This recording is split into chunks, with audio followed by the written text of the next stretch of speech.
How to change keyboard background on your phone. So let's see. First, open Play Store, install an app named Google Keyboard. After installation, open this, give permission, enable in settings, select Gboard, turn on, OK. Then go back. Step 2, select input method, select Gboard. Then done this. In Google Keyboard you can change background. So select theme, my theme,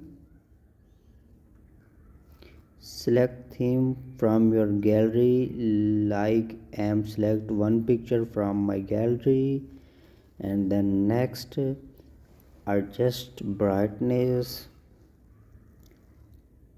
then done this. So apply this.